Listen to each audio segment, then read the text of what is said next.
사도행전 20장 29절부터 32절. 사도행전 20장 29절부터 32절 한 절씩 교독하겠습니다. 내가 떠난 후에 사나운 이리가 여러분에게로 들어와서 그 양떼를 아끼지 아니하며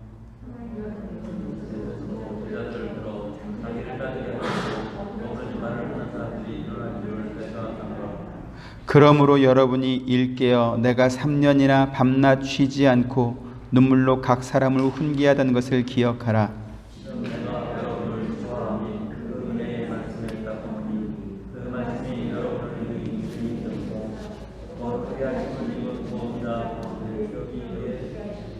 아멘.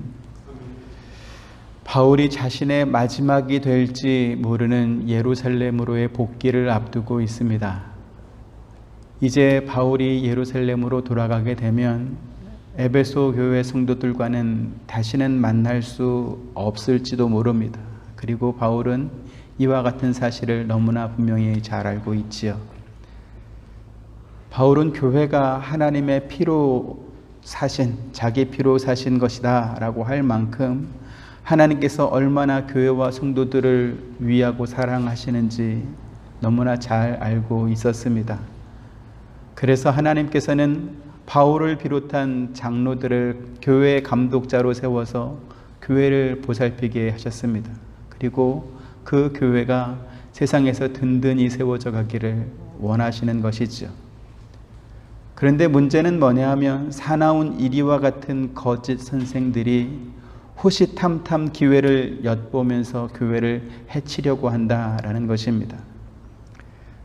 그들은 양떼들을 아끼지 않을 것이며 잘못된 가르침으로 성도들을 그리스도가 아니라 자기에게로 이끌도록, 자기를 따르도록 그렇게 만들 것입니다. 그 사나운 이리들은 바울이 에베소를 떠나기만을 기다리고 있으며 바울이 이제 에베소를 떠나고 나면 득달같이 에베소 교회로 들어와서 교회를 어지럽히고 또 무너뜨릴 것입니다. 그래서 바울은 자기가 에베소를 떠난 이후에 생길 일들을 예상하면서 에베소 교회 장로들에게 교회 성도들을 잘 보살펴 달라 이와 같은 부탁을 하고 있는 것이죠. 그렇다면 에베소 교회 장로들은 어떻게 교회를 사나운 이리들로부터 보호할 수 있을까? 교회를 지켜낼 수 있을까 하는 것입니다. 바울은 그 방법에 대해서 이렇게 말하고 있습니다. 32절 같이 보시죠. 이제 내가 하나님과 그의 은혜의 말씀에 여러분을 맡깁니다. 그 말씀은 여러분의 믿음을 든든히 세우고 모든 성도들이 얻는 하늘나라의 축복을 여러분에게 줄 수 있을 것입니다. 네. 바울은 말씀이 그들의 믿음을 든든히 세워줄 것이다 이렇게 말씀하고 있습니다. 그런데 이 말씀은 에베소 교회의 성도들이 배우고 연구해서 붙잡고 있는 것이 아니라 하나님과 그의 은혜의 말씀에 여러분을 맡깁니다. 이렇게 말하고 있죠. 다시 말씀드려서 에베소 교회 성도들이 말씀을 붙잡고 있는 게 아니라 하나님의 말씀이 그들의 믿음을 든든하게 붙잡아주고 세워주는 것입니다. 이에 대한 바울의 설명을 조금 더 정확하게 분명하게 살펴볼 필요가 있겠습니다. 에베소 1장 13절 같이 보시죠. 시작. 그 안에서 너희도 진리의 말씀 곧 너희의 구원의 복음을 듣고 그 안에서 또한 믿어 약속의 성령으로 인치심을 받았으니 이랬습니다. 우리는 그리스도 안에서 진리의 말씀을 받았습니다. 이 진리의 말씀은 에베소 성도들과 또 우리들을 사나운 이리와 같은 거짓 교사들로부터 보호해주고 또 우리의 믿음이 든든히 설 수 있도록 만들어줄 것입니다. 성경은 말씀을 가리켜서 진리의 말씀이다, 은혜의 말씀이다, 생명의 말씀이다 이러한 표현을 사용합니다. 왜냐하면 말씀에는 그것이 함의하고 있는 내용이 있기 때문에 그렇습니다. 만약 이 말씀이 악귀나 애군을 쫓아내는 부적과 같은 것이다 라고 한다면 우리는 그 말씀이 무슨 의미인지 구태여 알려고 할 필요가 없습니다. 왜요? 무당이 노란색 종이에 빨간색 펜으로 써준 부적 같은 그것을 몸에 지니거나 무슨 베개 밑에 넣어놓거나 아니면 집안에 붙여놓거나 그러면 모든 문제가 다 해결되기 때문에 그렇습니다. 하지만 말씀에는 그 말씀을 우리에게 주신 분이 계시고 또 우리가 알고 따라야 할 내용이 있으며 그 내용에 대한 우리의 인정과 순종이 요구되기 때문에 그런 것입니다. 그래서 하나님의 말씀이 등장한 뒤에는 언제나 믿음이 또 요구되는 것이죠. 우리가 지금 읽은 에베소서 말씀에서 확인하는 것처럼 진리의 말씀을 주신 이가 있고 우리가 그 구원의 복음을 들었으니 이제는 그 안에서 믿는 믿음이 요구되고 있는 것입니다. 오늘 우리가 주목해서 살펴보려고 하는 것이 바울이 사나운 이리 앞에 놓인 에베소 교회에 쥐어진 유일한 무기가 바로 말씀이다. 말씀을 제시하고 있다라고 하는 사실입니다. 지난 시간에 만일 누군가 구원받길 원한다면 그 사람은 구원을 발견할 수 있도록 보증된 곳, 곧 교회에 있어야만 한다. 이렇게 말씀을 드렸습니다. 왜 그렇습니까? 구원을 받을 수 있는 유일한 이름인 예수 그리스도, 곧 생명의 말씀, 생명의 복음을 세상에 전하라고 하나님께서 보내신 이가 교회에 있기 때문에 그런 것입니다. 이렇게 말씀드리면 어떤 사람은 이렇게 말할 것입니다. 목사님, 무슨 그런 말씀을 하십니까? 인터넷이나 유튜브 검색 몇 번만 하면 예수 그리스도에 대해서 말하는 목사님들이 얼마나 많은데 왜 꼭 교회에 와야 된다고 말합니까? 이렇게 질문할 것입니다. 그런데요, 교회는 단지 예수나 성경에 관한 정보를 가르쳐주고 정보를 알고 깨닫는 곳이 아닙니다. 교회는 진리의 말씀, 생명의 말씀이 선포되는 것이고 그 말씀을 들은 사람들이 자발적으로 그 말씀에 항복하는 곳이며 또 그에 따른 순종의 훈련을 연습하는 곳이 교회이기 때문에 그렇습니다. 신명기 말씀 한번 보시죠. 8장 1절 2절 한 절씩 봅니다.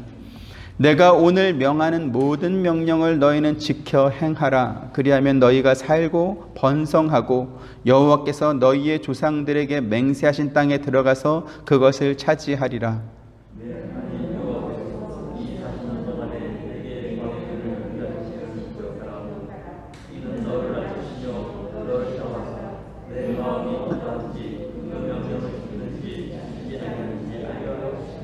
아멘.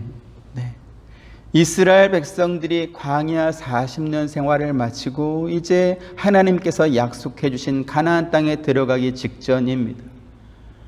하나님께서 모세를 통해서 내가 오늘 명하는 모든 명령, 하나님의 말씀을 너희는 지켜 행하라. 그리하면 너희가 살고 번성하게 되리라. 이렇게 말씀하고 있습니다.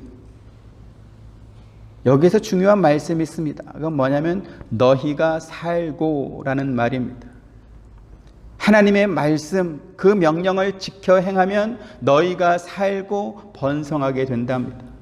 그럼 반대로 하나님의 명령을 듣고 지켜 행하지 않으면 어떻게 됩니까?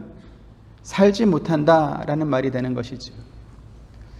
혹시 여러분은 내가 하나님 말씀을 지키지 않으면 살지 못한다, 이런 생각 해봤습니까? 안 해봤습니까? 내가 하나님 말씀을 지키지 않으면 나는 살지 못할 거야, 이런 생각 해봤습니까? 안 해봤습니까? 별로 안 해봤을 것입니다. 말씀은 그렇게 돼 있지만 사람이 어떻게 모든 말씀을 다 지켜 행하며 살겠나? 살다 보면 지킬 때도 있고 지키지 못할 때도 있지, 이렇게 생각해 왔습니다. 저도 그랬고요. 그런데요, 신명기 말씀을 받았던 이스라엘 백성들도 우리와 비슷하게, 우리와 똑같이 생각했을 것입니다. 이스라엘 백성들이 40년간 광야에 살면서 늘 하나님께 했던 불평이 무엇이었습니까? 우리가 일부러 하나님을 잊어버린 것은 아닙니다. 우리가 율법을 싫어해서 율법을 안 지킨 건 아닙니다. 그런데 목이 마르니까 하나님을 원망했고 배가 고프니까 불평했던 건 아니겠습니까? 맛있는 게 먹고 싶은데 여기 광야에는 아무것도 없고, 그렇다 보니까 이렇게 근처에 있는 부족들한테 가서 우상도 숭배하고 거기서 나오는 음식도 먹고 그랬지, 먹고 싶은 게 있으니까 그랬지, 우리가 하나님을 싫어해서 그런 건 아닙니다. 이러한 항변을 했던 것이죠. 듣고 보면 그들의 항변은 어찌 보면 당연해 보이고 합당해 보입니다. 먹고 사는 문제가 잘 해결되면 왜 자기들이 하나님께 원망하고 죄를 짓겠냐라는 것입니다. 지극히 상식적인 그러한 말을 하는 것처럼 보이는 것이죠. 그런데 그들의 항변에 대해서 하나님의 대답이 무엇이었습니까? 여호와께서 이 40년 동안에 네게 광야의 길을 걷게 하신 것을 기억하라 였습니다. 지금 이 신명기 8장 말씀은 이스라엘 백성들이 애굽 땅을 떠나면서 받은 말씀이 아닙니다. 하나님의 능력으로 홍해를 건넌 직후에 광야 여정을 막 시작하면서 하나님께서 주신 말씀도 아닙니다. 홍해를 건넌 이스라엘 백성들이 광야에서 사흘 길을 걸었지만 마실 물이 없어서 하나님께 원망했습니다. 애굽에서 노예로 살던 이스라엘이 애굽을 떠나서 광야에 들어온 지 2달도 채 안 돼서 예전에 우리가 애굽에서 살 때가 훨씬 좋았다 그러면서 또 하나님께 불평하고 원망을 했습니다. 그 이유가 무엇이었습니까? 마실 물이 없다, 먹을 음식이 없다라는 것이었습니다. 하나님께서 그들에게 쓴물을 단물로 바꿔주시고 하늘에서 만나를 내려주시고 또 밤에는 메추라기를 보내주셔서 그래서 흡족하게 먹고 마시고 배부를 수 있도록 그렇게 해주셨다라는 것이죠. 자, 그러면 이제 그들이 요구했던 먹고 사는 문제가 다 해결되었으니까 이제는 그들이 원망하고 불평하지 않았을까요? 여호와께서 이 40년 동안에 네게 광야의 길을 걷게 하신 것을 기억하라 라고 하신 말씀이 바로 여기에 있습니다. 그 이유가 여기에 있습니다. 출애굽한 지 2년 2개월 만에 가나안 땅이 보이는 가데스 바네아까지 이스라엘 백성들이 왔습니다. 그리고 각 지파에서 한 명씩 대표로 선발해서 가나안 땅으로 들여다보냅니다. 정탐하고 오라라는 것이죠. 40일 동안 정탐을 하고 돌아온 이 12명의 정탐꾼들은 그 땅이 참 좋긴 좋더라. 기름지고 너무나 좋은 땅이긴 하더라. 근데 우리는 거기 들어가지 못하겠더라. 왜요? 가나안 사람들이 너무나 기골이 장대하고 힘이 세 보여서 만약에 우리가 그들에게 들어가면 우리는 그들 앞에 마치 메뚜기처럼 연약한 존재라서 그 땅을 차지할 수 없을 것이다. 이와 같은 부정적인 보고를 하는 것입니다. 오직 여호수아와 갈렙만이 괜찮다, 들어가자라고 말을 하고 10명은 못 들어간다. 그렇게 말하니까 백성들의 마음이 녹아가지고 또 하나님께 원망하는 것이죠. 애굽에 우리가 죽을 곳이 없어서 여기까지 데리고 와서 여기에서 다 죽게 하느냐라고 원망을 했던 것입니다. 그래서 하나님께서는 정탐꾼들이 40일 동안 정탐했던 그 날을 하루를 1년씩 쳐서 40년 광야 생활을 통해 그들이 범한 불순종의 죄가를 감당하게 하시는 것입니다. 민수기 14장 34절 같이 보시죠. 너희는 그 땅을 정탐한 날 수인 40일의 하루를 1년으로 쳐서 그 40년간 너희의 죄악을 담당할지니 너희는 그제서야 내가 싫어하면 어떻게 되는지를 알리라 하셨다 하라. 이스라엘 백성들이 광야 40년을 걸은 것은 그들이 마실 물이 없고 먹을 음식이 없어서 그래서 어쩔 수 없이 죄를 지어서 생긴 결과가 아니었다라는 것입니다. 그들은 반석에서 솟아난 물도 마셨고 매일 내려주시는 하나님의 만나를 먹었으며 또 메추라기를 먹었습니다. 낮에는 구름기둥, 밤에는 불기둥이 그들의 체온과 그들의 어떤 환경을 만들어 주어서 그 광야 40년을 살 수 있도록 그렇게 해주었습니다. 그래서 하나님께서 이스라엘 백성들을 책망하신 말씀이 뭡니까? 너희가 지은 죄는 환경이 열악하고 조건이 나빠서 어쩔 수 없이 지은 죄가 아니라 너의 마음과 생각에 있는 죄가 겉으로 드러난 것이다. 이와 같은 말씀을 하는 것입니다. 배가 고프면 배가 고파서 죄를 짓고 배가 부르면 밥 먹고 힘을 얻어가지고 그걸로 더 센 죄를 짓고 그것이 바로 너희 아니더냐라는 것입니다. 그래서 하나님께서 이스라엘 백성들에게 하신 말씀이 무엇입니까? 사람이 떡으로만 사는 것이 아니다라는 것이었습니다. 신명기 8장 3절 같이 보시죠. 너를 낮추시며 너를 줄이게 하시며 또 너도 알지 못하며 내 조상들도 알지 못하던 만나를 네게 먹이신 것은 사람이 떡으로만 사는 것이 아니요 여호와의 입에서 나오는 모든 말씀으로 사는 줄을 네가 알게 하려 하심이니라. 아멘. 사실 이스라엘 백성들이 애굽을 떠나서 가나안에 정착하게 될 때까지, 또 땅을 분배받아서 자기의 소유를 얻게 될 때까지 그 모든 과정 속에서 그들 스스로 한 것은 아무것도 없었습니다. 광야의 여행길은 하나님께서 보호해 주셨고, 가나안 땅에서는 하나님께서 그들에게 다 주셨습니다. 그들이 건설하지 않은 성에서 살게 하셨고, 그들이 건축하지 않은 집에서 살게 하셨고, 그들이 꾸미지 않은 그러한 모든 집에서 살게 해주셨던 것입니다. 그런데요, 하나님께서 그들에게 이렇게 잘 해주신 뒤에 염려하는 것이 있었습니다. 그게 무엇이었을까요?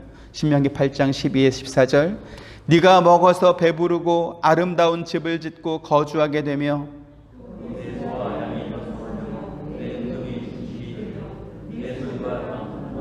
같이 내 마음이 교만하여 내 하나님 여호와를 잊어버릴까 염려하노라. 아멘. 먹고 배부르고 아름다운 집에서 거주하게 되면 너희 마음이 교만해져서 네 하나님 여호와를 잊어버리게 될까 내가 염려가 된다라는 것입니다. 다르지요? 이스라엘 백성들은 하나님 앞에 우리가 목마르고 배고프니까 죄를 지었지, 우리가 살기가 좋아지면 왜 하나님을 떠나며 왜 말씀을 안 듣겠습니까? 이렇게 하나님께 항변했었는데, 하나님께서 지금 하시는 말씀이 뭡니까? 네가 먹어서 배부르고 아름다운 집에서 거주하게 되면 너는 교만해져서 네 하나님 여호와를 잊어버릴 것이다. 이와 같은 말씀을 하는 것입니다. 그래서 하나님께서 모세를 통해서 너희가 가나안 땅에 들어가거든 이것만은 꼭 기억해야 된다, 이렇게 말씀합니다. 계속해서 신명기 8장 17, 18절, 그러나 네가 마음에 이르기를 내 능력과 내 손의 힘으로 내가 이 재물을 얻었다 말할 것이라.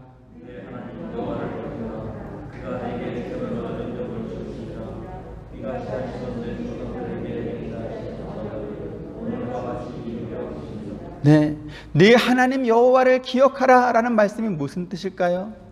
그것은 앞서 신명기 8장 1절에서 말씀하신 것처럼 내가 오늘 내게 명하는 모든 명령, 즉 하나님의 말씀을 기억하라 라는 것입니다. 우리가 하나님의 말씀을 기억하고 지키는 것은 우리의 생명, 우리의 생존이 우리 자신에게 있는 것이 아니라 하나님께 있음을 인정하는 것입니다. 하나님이 있는 사람과 하나님의 없는 사람이 어떻게 다른지 아십니까? 그 차이가 무엇인지 아십니까? 하나님이 없는 사람은 자기를 위해서 성을 쌓습니다. 자기가 성을 쌓습니다. 동생을 죽인 가인이 여호와 앞을 떠나서 가장 먼저 한 일이 자기를 위해서 성을 세우는 것이었습니다. 창세기 4장 17절 같이 보십니다. 시작.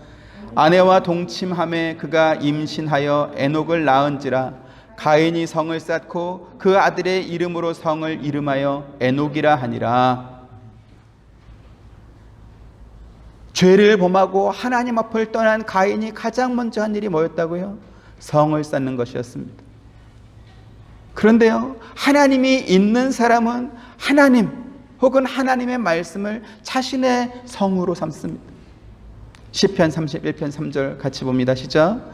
주는 나의 반석과 산성이시니 그러므로 주의 이름을 생각하셔서 나를 인도하시고 지도하소서. 네. 자기 손으로 지은 자기 성이 아니라 하나님이 자신의 반석과 산성이 되는 것입니다. 계속해서 시편 18편 2절, 여호와는 나의 반석이시요 나의 요새시요 나를 건지시는 이시요 나의 하나님이시요 내가 그 안에 피할 바위, 나의 바위시요 나의 방패시요 나의 구원의 뿌리시요 나의 산성이시로다. 아멘. 하나님 안에 거하는 것이 안전합니다. 그 안에가 가장 행복합니다. 이와 같은 고백을 하는 것이죠. 잠언 10장 29절 또 봅니다. 여호와의 도가 정직한 자에게는 산성이요 행악하는 자에게는 멸망이니라. 여호와의 도를 기억하고 따르는 것, 그것이 생명의 길이다라는 것입니다. 핑계 없는 무덤이 없고 이유 없는 죄수 없다라는 그러한 말이 있습니다. 다 무엇인가 이유가 있고 원인이 있어서 그와 같은 결과가 생겼다라는 것이죠. 이스라엘 백성들이 죄를 지은 다음에 하나님 앞에 항변했던 것도 다 그와 같은 것이었습니다. 우리가 환경과 조건만 좋았더라면 왜 우리가 하나님 앞에 죄를 짓겠냐라는 것이죠. 그런데 하나님께서 그들에게 하신 말씀이 무엇이었습니까? 너희가 40년 동안 광야의 길을 걸었던 이유가 무엇인지 너희는 기억해야 된다라는 것입니다. 무엇보다 하나님께서 이스라엘을 향하여서 염려했던 것은 그들이 가나안 땅에 들어가서 잘 먹고 잘 살게 되었을 때, 배부르고 아름다운 집에 거하게 됐을 때 하나님을 잊어버리게 될 것을 하나님이 염려하셨던 것이죠. 그러면서 하신 말씀이 뭡니까? 내 능력과 내 손의 힘으로 내가 이 재물을 얻었다, 그렇게 말할 것이다 라는 것입니다. 먹고 살기 힘들 때는 살아야 되기 때문에 어쩔 수 없이 죄를 지었고, 재물을 얻은 뒤에는 이것은 내 손으로 내 힘으로 얻은 것이니까 내 것 가지고 내 마음대로 하겠다는데 하나님이 왜 간섭하냐, 이렇게 지금 따진다라는 것입니다. 그래서 하나님께서 뭐라고 말씀하셨다고요? 사람이 떡으로만 사는 것이 아니라 무엇으로? 여호와의 입에서 나오는 모든 말씀으로 산다, 이렇게 말씀하는 것입니다. 앞서 하나님이 있는 사람과 하나님이 없는 사람의 차이점에 대해서 말씀드렸습니다. 하나님이 없는 사람은 자기가 자기 자신을 보호하며 살아야 되기 때문에 자기를 위해서 성을 쌓고 삽니다. 하지만 하나님이 있는 사람은 아무것도 없는 모래사막 광야에 텐트를 치고 살면서도 아무도 그들을 건드리지 못하고 해치지 못했다라는 사실을 우리가 이스라엘의 광야 생활을 보면서 또 배우는 것입니다. 광야 사막에서 거주하는 이스라엘 백성들을 보면, 그들의 외적인 조건만 보면 야, 저 사람들은 어떻게 저러고 사나 싶을 만큼 정말 형편없는 삶의 형태로 살아가고 있습니다. 하지만 그들은 그 40년의 광야 생활 속에서도 의복이 헤어진 적이 없었고 발바닥도 부르튼 적이 없습니다. 물이 없어서 마시지 못한 적이 없었고 음식이 없어서 배고픈 적이 없습니다. 이에 관해서 예수님께서 이렇게 말씀하십니다. 마태복음 6장 26절과 28절, 공중의 새를 보라, 심지도 않고 거두지도 않고 창고에 모아 들이지도 아니하되 너희 하늘 아버지께서 기르시나니 너희는 이것들보다 귀하지 아니하냐.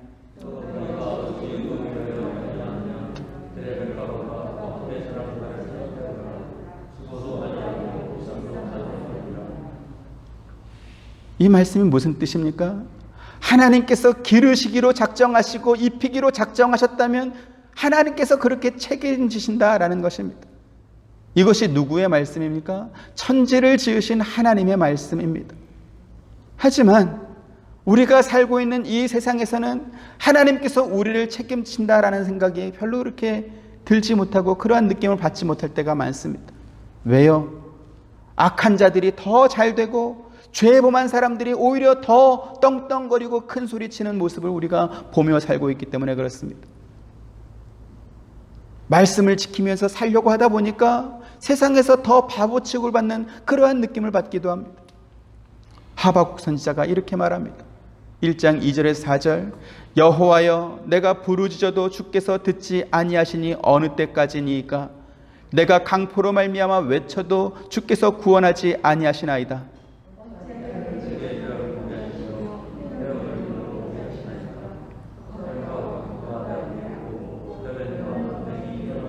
같이, 이러므로 율법이 해이하고 정의가 전혀 시행되지 못하오니 이는 악인이 의인을 애워쌌으므로 정의가 굽게 행하여짐이니이다. 아멘. 법이 무시되고 정의가 실현되지 못하고 있으며 악인이 의로운 자를 둘러싸고 있고 부정이 판을 치는 이러한 세상에서 우리가 하나님 앞에 아무리 기도해도 그 기도는 하나도 응답되는 것처럼 느껴지지 않습니다. 그래서 하박국 선지자가 하나님께 따져 묻는 것이죠. 어째서 하나님께서는 거짓되게 행하는 사람들을 가만히 보고만 있습니까? 악인이 자기보다 의로운 사람들을 괴롭히고 삼키는데 어찌 하나님은 침묵만 하고 있는 것입니까? 이렇게 따지고 있는 것입니다. 지금 하박국 선지자가 하나님께 따져 묻는 것은 이런 것이지. 원래 하나님이라고 하는 분은 악을 보지 못하는 분이고 어긋난 행동을 용납하지 않는 분이신데 그런데 악한 사람들이 저렇게 흥황하고 의로운 사람들을 괴롭히는데 하나님은 보고만 있습니다. 그러니 우리가 어떻게 믿음을 지키겠느냐라는 것이죠. 그때 하나님께서 하박국 선지자에게 이렇게 말합니다. 2장 3절 4절 이 묵시는 정한 때가 있나니 그 종말이 속히 이르겠고 결코 거짓되지 아니하리라. 비록 더딜지라도 기다리라. 지체되지 않고 반드시 응하리라.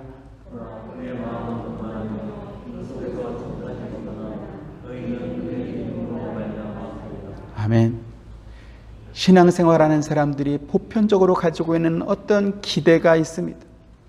믿음을 잘 지키고 열심히 신앙생활 잘 하면 하나님께서 복을 주실 것이다 라는 그러한 기대이지요.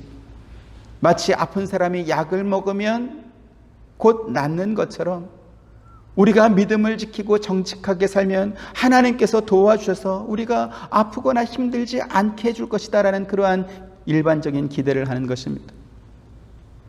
그런데 하나님께서 의인은 무엇으로 산다고 말합니까? 그의 믿음으로 말미암아 산다 이렇게 말합니다. 그 믿음은 어떤 믿음입니까?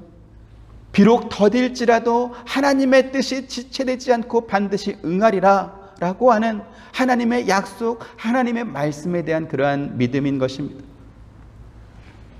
앞서 광야 이스라엘 백성들이 하나님 앞에 하나님의 말씀에 순종하지 않고 죄를 짓는 이유가 목이 마르고 배가 고파서 환경과 조건이 나빠서 죄를 지은 것이다 이렇게 항변했다, 이렇게 핑계를 댔다 이렇게 말씀드렸습니다.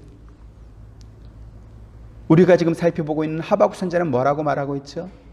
악인이 득세하고 있고 법이 지켜지지 않고 있으며 악인들이 의인을 둘러싸고 괴롭히고 있는 이러한 상황을 하나님께서 해결해 주지 않고 지켜보고만 있으니 우리가 어떻게 믿음을 지키겠느냐, 이러한 말씀을, 이러한 항변을 하고 있는 것입니다. 그때 하나님께서 뭐라고 대답하셨다고요? 내가 할 일은 내가 알아서 한다. 그리고 의인은 환경이 좋아져서 믿음을 지키는 것이 아니라 그 믿음으로 사는 것이다. 이와 같은 말씀을 하는 것입니다. 하나님의 말씀을 들은 하박국 선지자가 이제 이렇게 기도로 자신의 믿음을 고백합니다. 3장 17절에 19절 비록 무화과 나무가 무성하지 못하며 포도나무에 열매가 없으며 감람나무에 소출이 없으며 밭에 먹을 것이 없으며 우리의 양이 없으며 외양간에 소가 없을지라도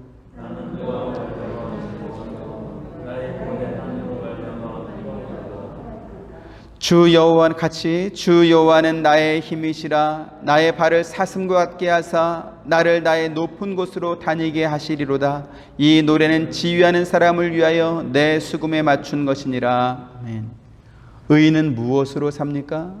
내 앞에 펼쳐진 환경이 너무나 좋아서 사는 것이 아니라 구원의 하나님으로 말미암아 기뻐하는 것입니다. 여호와 하나님을 자기의 힘으로 삼고 사는 것입니다.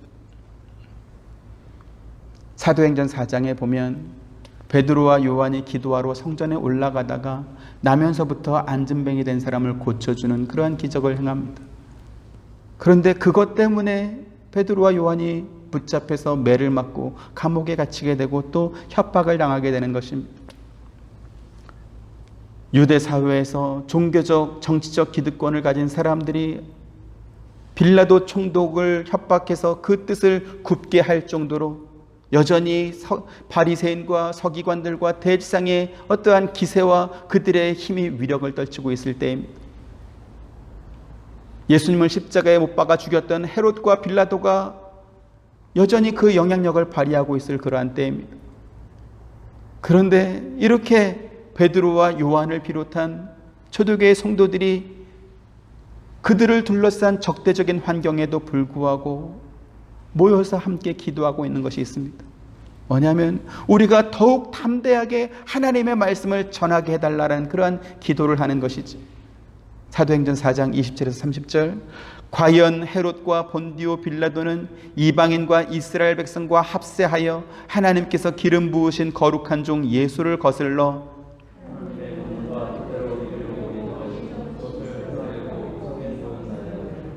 주여 이제도 그들의 위협함을 굽어 보시옵고 또 종들로 하여금 담대히 하나님의 말씀을 전하게 하여 주시오며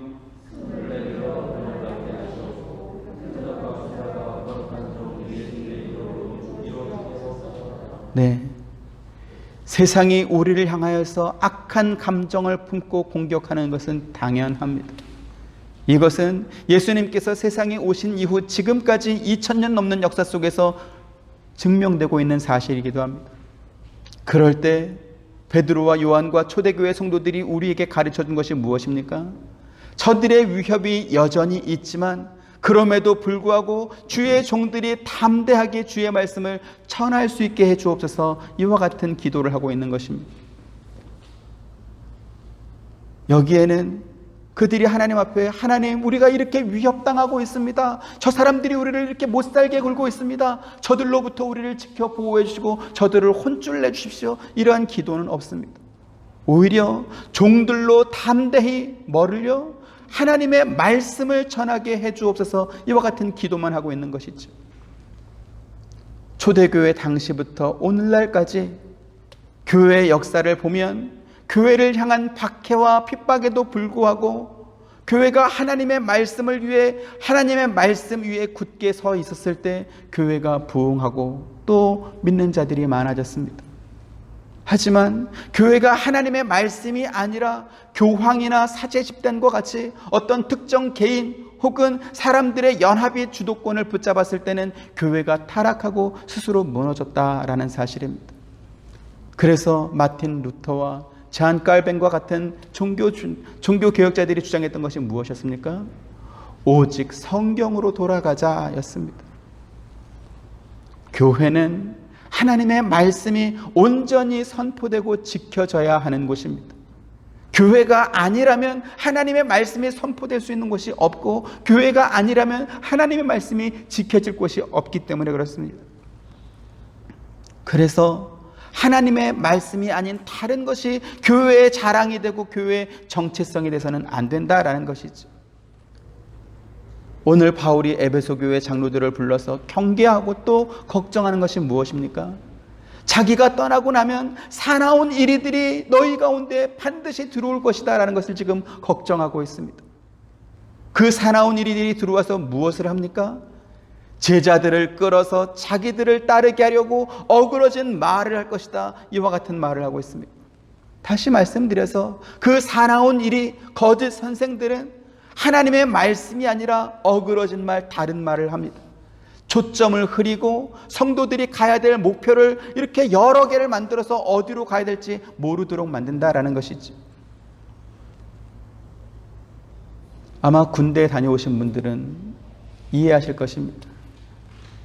사격 훈련을 하다 보면 이렇게 사격이 끝나고 자기 표적판을 이렇게 받았을 때 어떤 표적재는 하나도 없고 어떤 표적재는 발수보다 더 많은 구멍이 뚫린 게 있습니다. 왜 그렇게 됐을까요? 옆에 사람이 자기 표적재 아니고 옆에 사람 표적재 쏜 겁니다. 그 사람이 아무리 백발백중 명사수라 할지라도 자기 표적지에 쏘지 않고 남의 표적지에 쐈다, 그러면 그 사람은 합격입니까? 탈락입니까? 탈락입니다. 유럽 각 나라에 세워진 교회들을 혹시 보신 적 있습니까? 저도 언젠가는 좀 가서 보고 싶기는 합니다. 사진으로만 봤기 때문에. 그런데 그 교회들을 보면 당시의 성도들이 얼마나 교회를 소중하게 여기고 아름답게 꾸미려고 했는지 우리가 한눈에 봐서 알 수 있습니다. 외벽에 쌓은 돌 하나하나가 예사로운 것이 없고요, 내부에 장식한 창문이나 천장이나 교회 곳곳에 놓여진 그림과 어떤 조각품들을 보면 그 자체가 세계의 유산, 문화유산과 같은 그러한 소중한 것들입니다. 교회에서 불러졌던 찬송이나 예배에 사용됐던 음악들은 또 어떻습니까? 당시의 작곡가들, 연주가들, 또 악기를 만든 사람들이 다 교회와 연관된 그러한 사람들이었습니다. 그 사람들이 그렇게 아름답게 교회를 건축하고 신례를 장식하고 조각품과 그림을 만들어서 그려붙이고 음악을 만들어서 연주하면서 어떤 고백을 했을 것 같습니까? 우리가 하나님의 영광을 위한다, 그렇게 말했을 것입니다.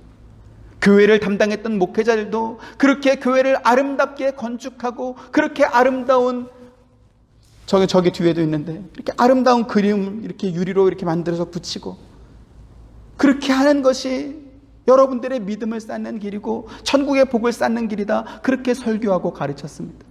그리고 더 아름다운 교회를 만들기 위해서 면죄부를 만들어서 또 팔기도 했습니다. 그런데요, 그렇게 중세에 찬란했던 문화와 예술은 교회를 타락의 길로 이끌었습니다. 더 정확하게 말씀드리면 하나님의 말씀을 제대로 가르치지 않은 목회자들이 교회의 타락을 방관하고 방조했던 것이죠. 한동안 한국 사회에서 검찰개혁이라는 그러한 주제가 사회적 이슈가 되었습니다. 검찰개혁을 주장했던 사람들은 검찰이 가진 그 막강한 권력을 가지고 너무나 많은 수사를 방대하게 펼치면서 힘없는 국민들을 수사하고 그렇게 잡아 가두었다. 그러니까 검찰이 가진 수사권을 분산해야 된다. 이렇게 말했습니다. 그런데요, 검찰이 가진 진짜 힘은 수사를 많이 하는 것이 아닙니다. 오히려 누군가의 범죄 사실을 수사하지 않는 것입니다. 증거들을 찾지 않는 것입니다.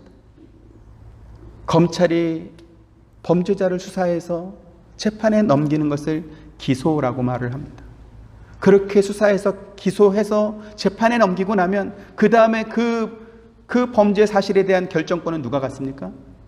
판사가 갖습니다. 검사는 수사만 할 뿐이지 그게 유죄다 무죄다 판결하는 것은 판사가 하는 것이죠. 그런데 검사가 처음부터 수사하지 않으면, 증거를 찾지 않으면, 그 사람을 재판에 넘기지 않으면 판사가 할 수 있는 일은 있습니까? 없습니까? 하나도 없습니다. 그래서 검찰의 힘은 수사를 과하게 하는 게 힘이 아니라 수사를 하지 않는 게 힘입니다. 제가 지금 이 말씀을 드리는 것은 검찰개혁에 대해서 말씀드리려고 하는 것이 아니라 교회를 해치는 사나운 이리들 거짓 선생에 대해서 제가 말씀드리기 위해서 이와 같은 예를 드립니다. 여러분, 거짓 선생이 누구라고 생각하십니까? 신천지 같은 이단일 것 같습니까? 물론 포함됩니다. 하지만 마땅히 가르쳐야 될 진리를 말하지 않는 목회자들 역시 거짓 선생들, 사나운 이리와 같습니다. 누군가 교회에서 잘못된 복음을 전하면, 성경과 배치되는 주장을 한다고 하면 교단이나 교회 연합에서 만든 어떤 이단 연구소나 혹은 신학교 교수들이 그것은 잘못됐다, 저 목사의 가르침은 성경에 유해되고 교리에 위반된다, 이래서 조심하라 가르쳐 줄 것입니다. 그런데요, 교회가 주와 또 그 은혜의 말씀을 가르치지 않으면 어떻게 될까요? 이단 연구소가 아무리 잘 만들어져 있고 신학교 교수가 아무리 잘 이렇게 감시하고 있더라도 말하지 않은데 뭘 가지고 말을 하겠어요? 분별해내고 판별해낼 것이 하나도 없어지는 것입니다. 자, 그러면 주와 및 그 은혜의 말씀을 가르치지 않는 교회는 있을까요? 없을까요? 제가 말씀드리겠습니다. 말씀을 가르치긴 합니다. 그런데요, 말씀만 가르치는 게 아니라 표적제를 여러 개를 만들어 놓은 겁니다. 여러 개. 교회에서 봉사도 하고 구제도 하고 선교도 하고 바자회도 하고 기도 모임, 구역 모임도 하고 성경 공부도 하고 뭐 악기도 가르치고 동호회도 만들어서 활동하도록 해주고, 설교 시간에는 책 소개도 하고 드라마 소개, 영화 소개, 무슨 정치 얘기도 하고 뭐 신방 가서 만난 사람 이야기도 하고 끝에는 또 노래도 불러주고 다 해줍니다. 그렇게 해서 주와 및 그 은혜의 말씀은 교회에서 중요하게 여기는 많은 것들 중에서 하나 정도로 여겨지게 그렇게 만드는 것이지, 교회에서 말씀을 가르치지 않는 것은 아니지만 말씀을 가장 중요하게 여기지 않는다라는 것입니다. 오늘날 우리가 더욱 은혜의 말씀에 집중해야 되는 이유가 바로 여기에 있습니다. 우리가 이단을 경계하고 잘못된 가르침들을 분별하고 헛된 유혹에 빠지지 않는 것이 너무나 중요합니다. 하지만 그에 못지않게 중요한 것이 무엇입니까? 마땅히 가르치고 마땅히 선포되어야 되는 말씀이 교회에서 온전히 선포되지 않는 것에 대해서도 우리가 주의를 집중해야 되는 것이지.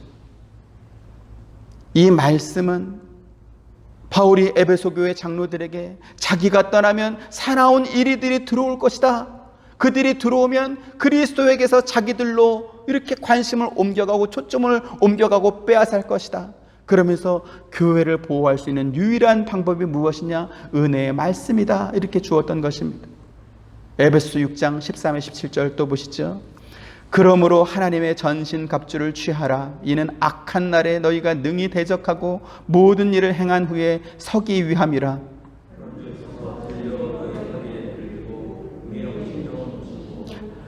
평안의 복음이 준비한 것으로 신을 신고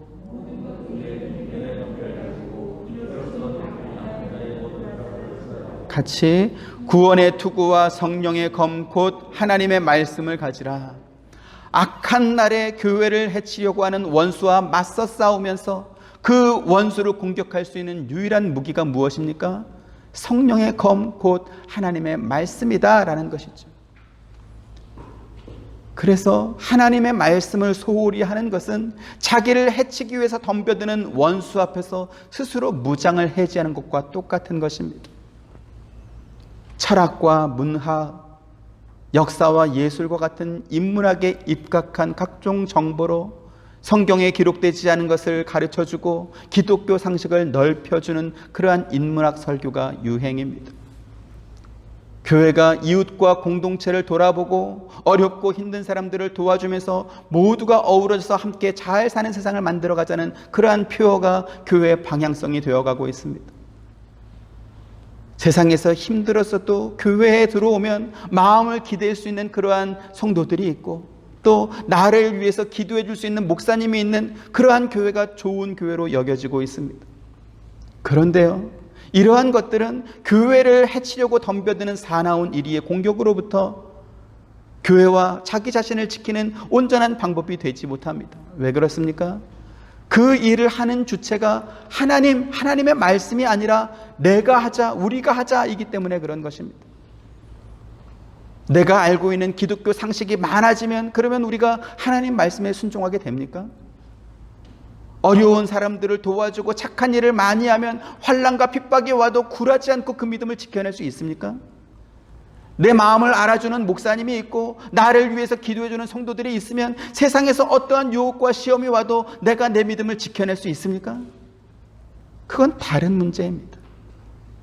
말씀으로 굳게 서 있고 나서 그러한 것들이 있는 것이지, 말씀은 없고 그런 것들만 많이 있다면 우리의 믿음은 누가 지켜주겠냐라는 것이지. 그래서 바울이 에베소 교회 장로들에게 교회를 부탁하면서 말했던 것이 바로 이것입니다.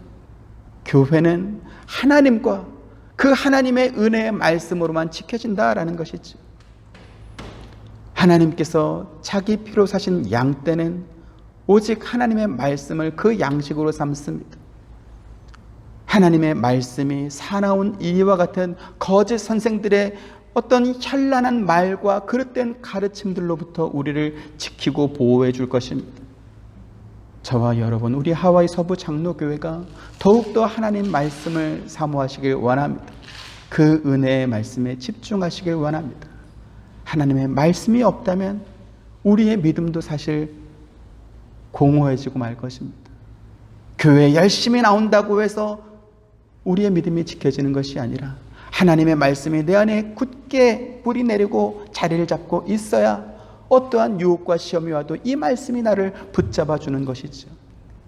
내가 내 신앙을 붙잡고 있는 것이 아니라 하나님 말씀이 내 신앙을 붙잡는 것입니다. 그래서 더욱더 말씀에 창념하시고 주의를 집중해서 과연 이 말씀이 제대로 선포되고 있는가? 이 말씀이 내 죄를 밝혀내고 내가 그 말씀 앞에 또 무릎 꿇게 되고 회개하게 되고 그리고 하나님 앞에 나아가게 되는가? 하나님과 나와의 관계가 이 말씀으로 인해서 더욱더 돈독해지고 더 단단해지고 있는가? 이것을 늘 확인하시는 저와 여러분 되시기를 주님의 이름으로 축원드립니다. 은혜로우신 아버지 하나님, 감사합니다. 사나운 이리와 같은 거짓 선생들이 교회를 해치고 양떼를 아끼지 아니하고 넘어뜨리려고 호시탐탐 엿보고 있는 그러한 세상에서 우리가 살고 있습니다. 우리가 하나님 말씀을 지키지 못하는 것은 먹고 사는 문제, 당면한 현실의 문제가 너무 어려워서 지키지 못하는 것이 아닙니다. 세상이 너무나 악해서 이렇게 부조리하고 이렇게 많은 사람들이 부당하게 고통을 당하고 있는데 하나님이 모른 척하는 것 같아서 우리가 신앙생활을 못하는 것도 아닙니다. 하나님께서는 하나님의 일을 하실 것입니다. 그러나 우리는 오직 믿음으로 말미암아 살리라 하나님께서 말씀하셨사오니 이 말씀을 굳게 잡고 이 말씀 안에서 우리의 믿음을 다시 한번 굳게 세우며 하나님의 말씀으로 말미암아 우리가 살아갈 수 있도록 은혜를 더하여 주옵소서. 예수님의 이름으로 기도드립니다. 아멘. 지금은 우리 주 예수 그리스도의 은혜와 하나님의 크신 사랑과 보혜사 성령님의 감화감동 교통하심이 하나님의 말씀을 굳게 붙잡고 세상으로 나아가는 사랑하는 모든 성도님들의 머리 위에와 가정과 생업과 하시는 모든 일들 가운데 지금부터 영원토록 함께 있기를 축원하옵나이다. 아멘.